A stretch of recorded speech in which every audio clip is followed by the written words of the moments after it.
when I'm running in like the Good for Age pen, or when I see the championship pen, like you're just noticing there's not many people that look like me. It took me several attempts to finally break sub 3. My first London marathon was 4:55. I've now run 8 sub 3 marathons, but it's not until I look back at it and think, actually, it wasn't the marathon that made you strong. It's all the things in between, all the doubts, all the times you stopped, that you quit, that you felt like you couldn't make it, that actually gave you the opportunity to be courageous. I think my first runs were under a mile and just running like lamppost to lamppost and feeling like my heart was going to explode and thinking, I'm in my early 20s, this should not be happening, right? My name is Marcus. Before we actually started talking, you could tell I'm a podcaster because I was asking you loads of questions about your day job, so I'm quite a curious person. I think that's probably one of the things. I'm a run coach. I'm co-founder of 1% Running Club. I found running in my later life, and it's become a really big part of who I am and just the community I've built. I think let's start there then. Finding running in later life. I think that's a story a lot of people have, but obviously each person's story is individual. Where does yours lie? How did you come to that finding running? I started running after university. A friend introduced me into, like, I think 10Ks, and at the time I wasn't really that keen because for me running at school was a punishment. You're just doing laps or part of training or something, so I never really enjoyed it. And he eventually convinced me to do the London North versus South race in Hyde Park way back when, and that was my first experience. I really didn't enjoy training, and I didn't know anything about it. I didn't have a watch. I was just running in my football kit. I remember trying to run, I think my first runs were under a mile and just running like lamppost to lamppost and feeling like my heart was going to explode and thinking, I'm in my early 20s, this should not be happening, right? So training was hard, but I remember getting to the race, completing it. I don't remember what my time was, but it was a feeling that a sense of achievement that no one could take away from me, and that kind of just snowballed. It's not all been positive for sure, but I think that's part of life, really. You just learn through the ups and downs. That running sort of is just one part, and part of life. Looking back at those moments now, sort of those first moments of running, saying like getting there, not having a watch, kind of just running the lamppost to lamppost, compared to what you do now, not only as a coach, but out there on the road yourself. Do those two worlds feel totally different? Yes and no. I think when I started running, there was a big freedom because you're just running for the sake of just running. You kind of didn't really have a concept of mileage and things like that. And I think in the middle of my running, it did become very technical in terms of you have to run at this pace, you have to run at this time. And my running now feels like I'm kind of going back to what I was before.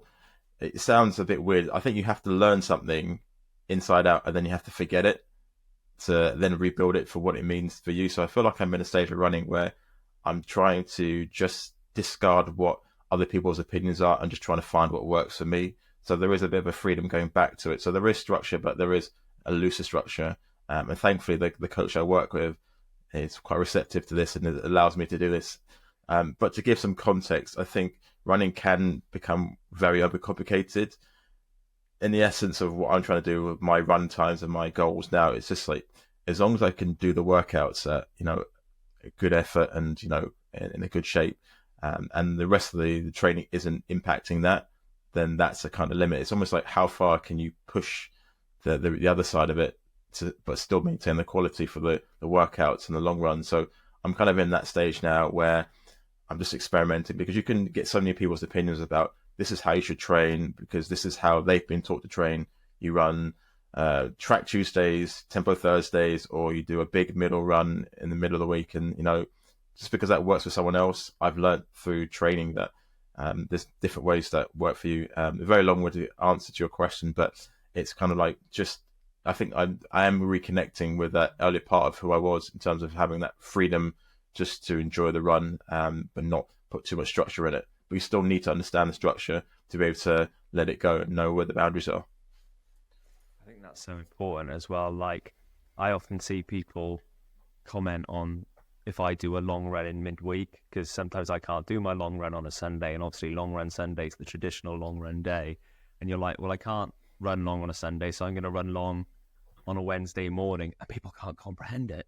So many people are like, what is he doing? But it is an individual sport, isn't it? And you kind of have to do what you can do in order to progress. Yeah, absolutely. And sometimes you have to do some crazy things just for you to see what works. And like you're saying, like for you, you have to, like you found a way that made it work for you. And something I did recently was I recently ran my first 100-mile week, and that was really hard. I'm not going to lie. And off the back of that, I had like 2 days off, and then I went to run my 5K PR, which doesn't make any sense to people. Like how that doesn't make sense as a taper, but for me, it kind of did work. So I really wanted to try and push myself and see what would happen. And I'm not advocating that I run that far every week because I don't. But it's a small challenge to see whether I could break the rules and see. It's like the story of Icarus, really. It's like how close to the sun can you fly before you actually fall off? And sometimes you don't know until you're there. Yeah. In this case, how close to pulling a calf can you go to run a 5K people? Yeah. That one in the story. Mate, talk to me about the 1% Run Club. Yeah, so it's really been, the clues have always been there, but it's just taken me a while to kind of get to this point. So, like I said, I started my running journey through a friend, and then I naturally progressed. And through that, I started to try to improve my marathon times. It took me several attempts to finally break sub 3. My first London marathon was 4:55. I've now run 8 sub 3 marathons, and in between that, I've helped and coached people. A couple of people run sub 3 marathons. I've also helped other people just run marathon PRs. And the people that I was coaching, I wasn't searching out for this. I think sometimes people look for people that look like them. So I was coaching diverse runners, and they were asking me to help them. And through that, I was just like, okay, well, I'm helping people. How can I try to make this in a structured way? And so that's how the club came about. And when I was looking at the London Marathon, for example, you look at London, it's around 46% non-white. So, and then you look at the London Marathon, so the stats for this year, and also you've got to bear in mind, these are the stats that people have submitted, so there may be some discrepancy in the total numbers, but we're working on what we have, right? So it's around 14% were non-white, just generally for the whole London Marathon that took part. And in the Good for Age and the Championship Pens, it was both around about 6%. So when you compare that to, London percentage, it's still quite low. And I'm not expecting that to creep up to 50% in the next, few years. But when I'm running in like the Good for Age pen, or when I see the Championship pen, you're just noticing there's not many people that look like me, men and women. And it's something that, in my home city that I kind of really want to change. I've run the London Marathon 7 times. And yeah, for me, it's an amazing race. It really brings out the best in the city. You see so much great support from the crowd. And yeah, so that's basically, I really want to make the change there, and then possibly go wider than that. I mean, I've run the Boston Marathon as well. I've got BQs there. So, I've got resources and contacts in the States to help go that side as well. But initially at this stage, it's trying to get more people like myself into the sport and moving there. And when I say into the sport, people are going to misinterpret that and think, well, black people have always been running long distance. Like you look at like the Kenyans or whatever. But when you look at London, for example, it's not really the same. So you've got a lot of immigrants that have come into the country that were primarily focused. Their parents were just like, get a job, work hard, do the job stuff first. Whereas a lot of our white counterparts, with respect, they don't always appreciate this, that maybe being a part of a running club or running culture has been a generational thing. So it's they've seen their parents do it or their grandparents. So for them, it's a natural thing. Whereas a lot of like black communities or diverse communities, Asian communities haven't had that. And it's just taking time to get involved into the traditional runner clubs and the crews. And you've seen a lot of run crews come through, and not just in London, but just outside of London, which is really important to see, like Made in Manchester. I think they're doing really great things as well. So I think it's really positive for the sport, but I think we're just trying to fill the space at 1% of being the link where if people start at run crews, which is fine, and they want to take the running to that performance element where they want to say, like, I want to get a Good for Age, I want to get a championship time, where do I go? And they may not feel seen in a traditional running club, then we hope to fill that space. But also, what I'm also saying is that traditional running clubs, we're not saying they're inherently bad because we still need to work with them. It's just sometimes if you go somewhere where you don't feel seen, it's hard to subconsciously feel like you're part of that community, even though both sides are trying to make themselves feel welcome. So we're just trying to be that space, and try to create that sort of lasting legacy where it can continue moving forward into the next generation as well. How has the reception to 1% been so far? It's been really positive. We had a talk with my fellow co-founders last Friday, where we invited people within the space, those that have created run clubs like Tasha, who created Black Girls Do Run. She's been really supportive of what we've been doing as well. She came down, and we've had like not just people of color, but white colleagues as well. And it's important that we work with all sides because there's a lot of learning that we could do from both sides. So for us, we sort of see ourselves as the kind of bridge between the crews and the traditional run clubs, but that's not also in the diverse space. It's also in the traditional space as well. So for us, it's just about really making those connections and learning from our colleagues who who actually want to help out and help us develop. Because I think ultimately running wins, and the more people that are taking part, it's better. I mean, like where I live in a predominantly white area, and a lot of my neighbours see me running all the time, and they're always like, "Hey, hello, it's good morning." It's a good conversational starter, right? So it's not always like a color barrier thing. And I think when people are moving, it does connect people in a different way. So I think it's really important that we work with other people. I know I'm going for the tangent here, but yeah. When you're in those good for age patterns, like you said, 6%, that seems insanely low to me.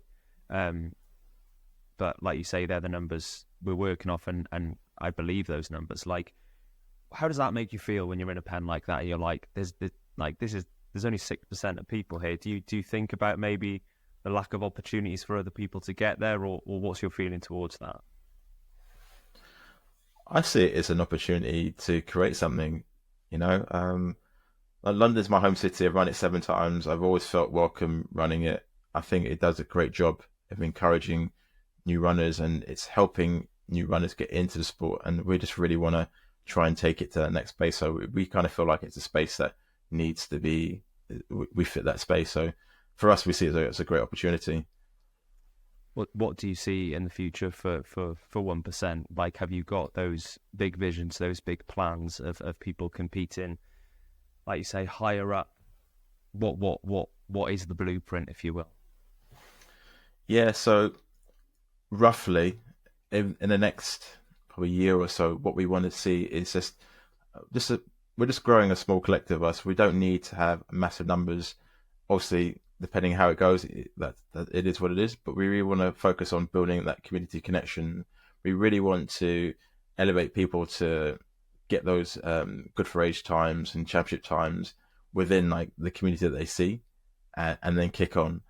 Longer term, we want to get more younger people involved, and hopefully get them to an elite level and kicking forward. So I think at this stage, it's kind of building on what people can see now, and then it's going to be moving on to the next generation in years to come.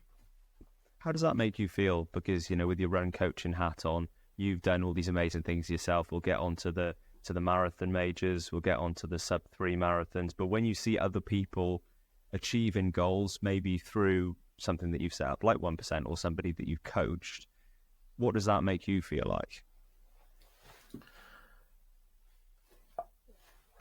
It's a really interesting question. So I think we all need personal goals, right?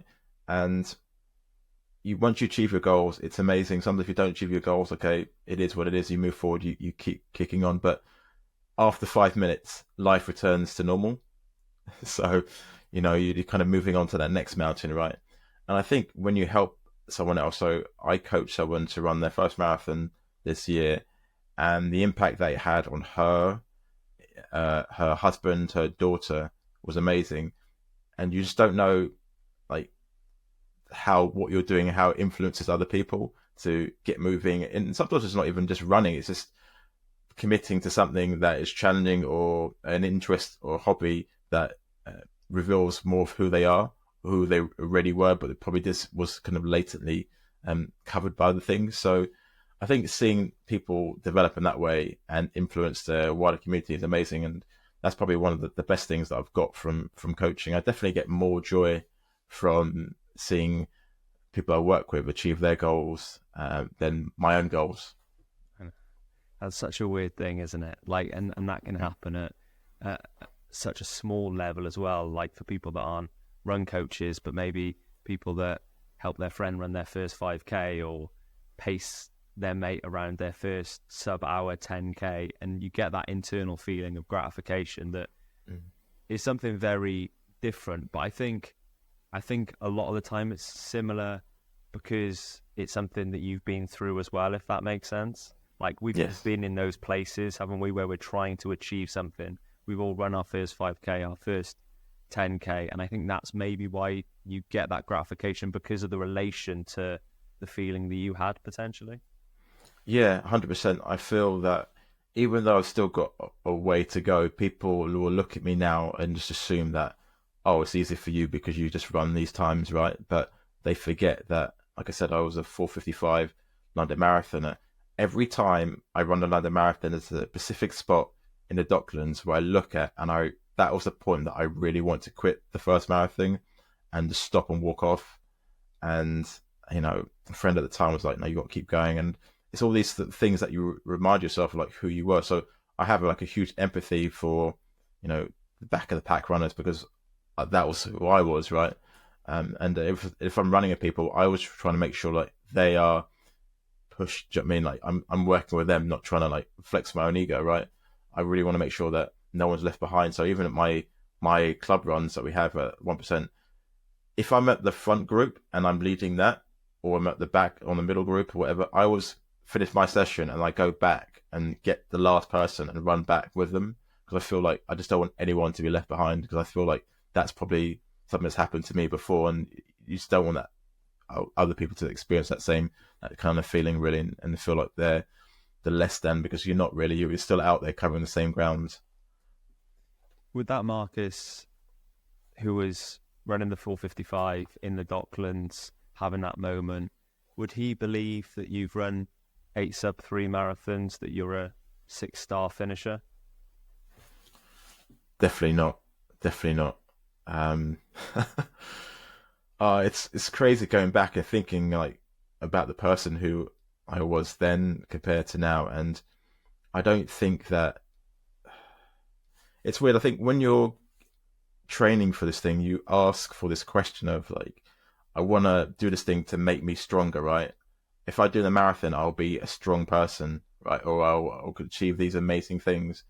But it's not until I look back at it and think, actually, it wasn't the marathon that made you strong. It's all the things in between, all the doubts, all the times you stopped, that you quit, that you felt like you couldn't make it, that actually gave you the opportunity to be courageous. So courage isn't delivered in like one package. It's delivered in the process, the opportunity to be courageous. And sometimes you don't appreciate it until you look back and be like, oh, those are the moments that helped me kick on. So yeah, it's tough looking back, but I appreciate it now that I can understand the question and the answer a bit better. And as well, it's about those lessons that running teaches you, isn't it? Like, you're the person you are today because of running in some facets, but because of the lessons that you've put into play in other aspects of your life as well. I imagine that maybe running has taught you, and I think people coming to the sport and learning those lessons is a very powerful thing as well, isn't it? And I think it's not, with clubs like 1%, it's not only the movement element of it, it's the, like you say, the lady coach to her first marathon, it's the lessons that you learn through that process as well. Yeah, 100%. And with 1% running club, sometimes it can be misinterpreted that even though we're trying to push people for these times, we're not pushing everyone to run a certain time. We just want you to run the best for you, and we want to encourage you to achieve whatever that goal is. And we just want to create a nurturing environment to facilitate that. What are the differences you feel now when you're out on a 26.2, let's just take the marathon for argument's sake, from when you started, from when you were running those 4:55 marathons to now? I think it's probably the ability to let go. And that sounds a bit counterintuitive, really. So when you first start running, and it's like the race should be like this, or I will do this and nothing will stop me. But in life, that doesn't happen. Things happen. Sometimes it's great and sometimes it's not so great, but you have to learn to work within that flow, that energy, and be able to let it go, and understand where you sit within that rhythm, really. So, for example, when I ran Boston this year, the weather was too hot, and I decided to push the pace that I would run in cooler weathers. But if you don't listen to the wider environment, it will eventually stop you, which happened. And then, so I ran a bit slower in Boston, and being obviously just the crazy runner that I am, I decided to run London 6 days later. But I was running more in tune with my body then, and I had probably one of my best races. Just run 2:58 there, and it just felt like, I wouldn't say it's comfortable throughout, but it was like a nice flow throughout. But like I said, it's the ability to let go of what isn't. And I was really just always checking into, okay, this is the effort that I want to run in. How am I feeling? Is this a good moment? Is this a difficult moment? Do I step back? And with all races, you know that, especially in the marathon, you're going to have at least 1 or 2 moments where you're going to be like, oh my gosh, this really is difficult. Like, you're questioning your life decisions. Like, why was this a good idea? And it's just trying to like stay within it. And I think at the beginning, when I first started running, you're just trying to fight this feeling like, no, I shouldn't have this feeling, like trying to crush it. But then you try to do that and it just comes like bigger and uglier. Whereas now what I try to do is just be like, yeah, I do feel rubbish right now, but I'm going to make them the best next step. And I feel like once you do that, you get your body stops working against you, because it's like, oh, you've acknowledged where we are and we're going to move forward together. So you might take a slower step, but you're still taking a step forward. And it's just, yeah, been able to let go of what is and what isn't, basically. It's important for everyone to hear that as well, from, you know, somebody that's been in both spaces, closer to the back of the pack, closer to the front of the pack. Anybody that's running in a marathon is going to have those ebbs and flows. For every single person, there's going to be difficult moments, isn't there? Yeah, totally. And it never goes away. And I think sometimes people look at you and they think, oh, just because you got quicker, like, you don't experience those feelings. No, they're still there. They don't go away. So, and I think that's when you try to fight it, that's when it actually becomes more difficult. And I just accept it for what it is. Like, you know, they will be there.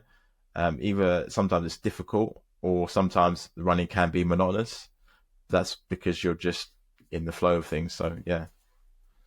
What was it like getting that 6th star? Where did that happen? And when you managed to complete what I imagine would have been a dream for quite a while, how did that make you feel?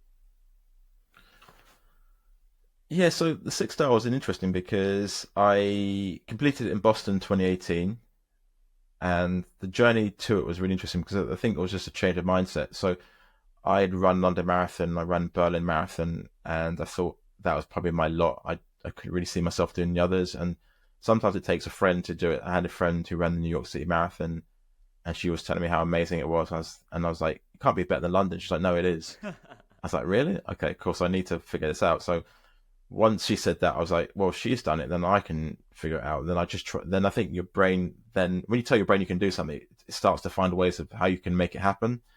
And then I found a way of making it happen around New York, and I completed it. Felt like death at the end. And I saw a British guy called Sam, and he had this extra medal, and I was like, what is that? And we were walking through Central Park to the end to get out of the park, and he was explaining it to me. I was like, wow, there's more. And so after that, I was just excited to find out about how to achieve the rest of them. And then Boston, it's almost like, so you play a video game and it's the hardest level at the end. And not just the course itself, but it was just torrential. Imagine running a race, torrential rain and driving winds for the whole race. I mean, it sounds like an awful time, but yeah, we are a little bit, we see life in a different way than us runners. So, going through it was really hard. But before that race, we did have some idea of what the weather was going to be like, and I think our imaginations can like really run wild, like anxieties and things like that. And I just basically wrote down in the paper, like, what is the worst thing that could happen like tomorrow? And I wrote down the worst examples, and it wasn't actually as bad as I thought it was when I was there. I was still pretty tired, I was tired and it was still pretty hard, but yeah, it's getting through it, and it was some really difficult moments. But I think just giving yourself the space to think, I can figure this out. Whatever happens, I will figure it out. Even if I can't figure it out, I'll make the best next step. Really helped me achieve it. And I remember there's a video of me on Instagram as well, and they asked me, the 6-star team, like when I completed it, like how I felt about it, and I just remember it's like breaking down in tears. And I'm not that emotional of a person generally, but it, like it said, it was going back to that first 10K of, I did this on my own strength, and sometimes you have to go within to really see like what you're made of, and sometimes you're trying to search for all these things to like, like I talked about the question of courage, like, can you give me courage?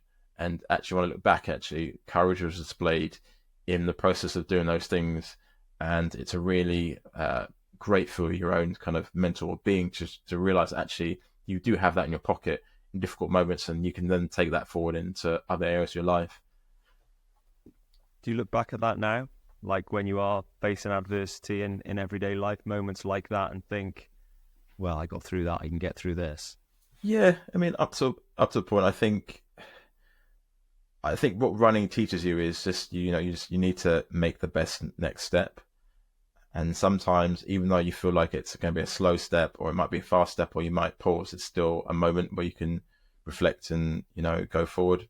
And I always think, like, I'm still here. So I've survived my worst days. All the days I thought I couldn't survive, I'm still here, right? The day kind of stops, and the morning rises and starts again. So, I kind of think back to that basic thing. I don't try and think of like the big elaborate events of like, Boston, or this is the moment where I did it. I just know inherently through running that that's what happens. You can make the best next step. And like I said, I think the ultimate thing with running is just the ability to let go. And I mean, even let go of all the quote unquote wins and the things that, quote unquote, like losses, because actually in life, all of it is just really temporary. Life is change, there's difficulty, and great moments. And if we're just looking to look for great moments, then you're going to be disappointed, because life will have difficult moments. And I'm not saying we should just seek out for difficult moments, but I think this year running's definitely taught me about just being more accepting of change, and trying to fit within that energy, not trying to fight it too much. Still trying to live your best life, but not trying to force things that are outside your control. Like, what is in your control? What can you focus on? What can you do to make your best next step within a certain situation? Sometimes something may happen in life that may completely overwhelm you, and you can't just be like, I could get out my 6-star and I'm going to like summon this power. Like, sometimes you're just like rocking back, and you're like, okay, cool, right. I give myself a moment. All right, regrouped. Okay, what is the truth? What can I do moving forward? And okay, what's the best next step? So I feel like running has given me those basic fundamentals to accept like the ups and downs of life, which happens to all of us. Yeah, the 6-star medal, it's not quite a superhero cape, but it's not too far off, I'd say. It's not too far off. No, it's definitely not. Talk about kind of making that next step. We've mentioned that a couple of times in the conversation. What's the next step for you? I believe Berlin Marathon is on the cards. Yeah, so yeah, I'm currently training for the Berlin Marathon, and yeah, that's been my focus. I've just been really working hard and training, trying to kind of break the rules a little bit with things that happened before, but still follow some structure. And my coach has been really supportive in doing that. In terms of the goal, and people have asked me this before, like, there's like, what's your goal time for running the Berlin Marathon? And I've said to people, I haven't got a goal in terms of the time. And they're like, what doesn't make any sense? Like, how can you train? Like, what doesn't make any sense? What are you doing? You must have a goal, right? And like, the reason why I say that is because I've gone through and so many marathon cycles where you're like, I'm going to hit this goal. And then what happens is then you leave right out the door, and then you're just like, I've got to run this pace. If I'm not running this pace, then, you know what I mean? Everything's like, it's either a success or a disaster, right? And you can't control that. So I just go on effort and, you know, putting in the groundwork day by day, doing the little things. And when I think, probably like 2 weeks out from the marathon, that's when I'll probably know when my marathon pace, what it is, because you can't really force this thing. So to kind of take a step back, the goal is I want to run a marathon PB, but I'm not setting a time for it without stressing myself out about it. And then do the work that you can, because life happens. Sometimes things happen in your training block. And sometimes you do crazy things like doing 100-mile weeks, which I wouldn't advise everyone to do off the job. But yeah, I'm just trying to work as hard as I can and just keep focused on like just that the end goal of running a good time in Berlin and enjoying it. Really, I think that's an ultimate thing. And like I said, 2 weeks out, I'll know what the pace is, and then once I've got that in my head, then I can settle into that. Because one thing that London Marathon taught me this year is that with the marathon pace, sometimes you can try and force it if you think it's a pace. You have to really start running, and I think probably like the first few miles, then you sort of settled into it, and it's like a comfortable, uncomfortable pace. And I think that's when you know where it is, and that's sometimes you just have to hold that effort. Sometimes it's not a pace; it's a feeling, and I think that it's the more experience you get, you learn to tap into where that space is rather than trying to chase what your watch is telling you. Your watch isn't you. You have to be guiding it as well. That becoming in tune with feel and effort is such a difficult thing to do. But for you, did that just come with experience? I think it's an ongoing thing. Yeah, I think it's definitely through. Like I said, I had that middle period of my running where you're just, and I think this is like an industry-wide thing that running can become overcomplicated. You speak to people like, oh, heart rate is the only way to train to run a marathon. Don't get me wrong, I've used heart rate to get to sub 3, but sometimes you forget that if you're going through a stressful period of your life, if you're not sleeping, if you live in a hot climate, if you live in a hilly area, all these things are going to throw you off. So what you're going to do, you're going to run outside and it's like, oh my gosh, it's going to 150. All right, I've got to stop. Like it's too much pressure. So sometimes you have to be like, relax yourself with all the data and just like go by feel and just like stop stressing about it. So, I mean, that's one, like I said before, like sometimes all the stuff can become too much noise. It can be helpful, but sometimes it's like, we need to step back and just be like, look, what is the fundamentals? Like, what are the basics? Learn the basics, but also learn to trust yourself. And how am I feeling? Like, how's my breathing? How's my foot strikes? Or like, what's my form like when I'm running? And there's so many little things that you need to pay attention to rather than being like, oh, what's my watch saying every mile or kilometer or at the start of a run. I loved it, London Marathon this year when Emil was running with his Casio and everyone lost their mind over it. And it's like, that was so cool to see somebody at that level running a marathon with, he's just running the race, isn't he? He's running the roads. He's almost gone back to Marcus without his watch, running from lamppost to lamppost, just a little bit quicker at that point, I would imagine. But it's like, it was really cool. It's really cool to see somebody like that at an elite level, just obviously so in tune with how he's feeling and also just running the race, if that makes sense. Yeah, just being in the moment. I think sometimes I can't relate. Obviously, I'm not saying I completely relate to him, but I think sometimes you have to like empty your mind to run the races. This isn't a comparison, but when I ran my 5K PR, like even though I ran that big week before, I ran into it just thinking, I'm not going to look at my watch. I'm literally just going to run it as hard as I can and hold on and just keep the effort on for this time. So I mean, you think you generally know where it is, in terms of like timings and things like that. So, I think for Emil, like he's so in tune with what his marathon pace, it feels like that for him, like he doesn't need to have like, okay, 4 point something miles at this mile. Do you know what I mean? Like he doesn't need to see that. So, I think it's really good for everyone to see, like just race yourself, be free, be in the moment and stop trying to force it. And you talk yourself out of it a lot of the time as well, don't you? You just mentioned it there, like you see your heart rate go to 150, you're like, oh my God, I need to stop. Or you see your pace drop down a little bit and you don't factor in the hill or you don't factor in this or that. And then you see your heart rate go up more and you're like, well, actually, when you think about it, it's probably going up because I'm stressing about my watch. Like, that's probably what is happening here.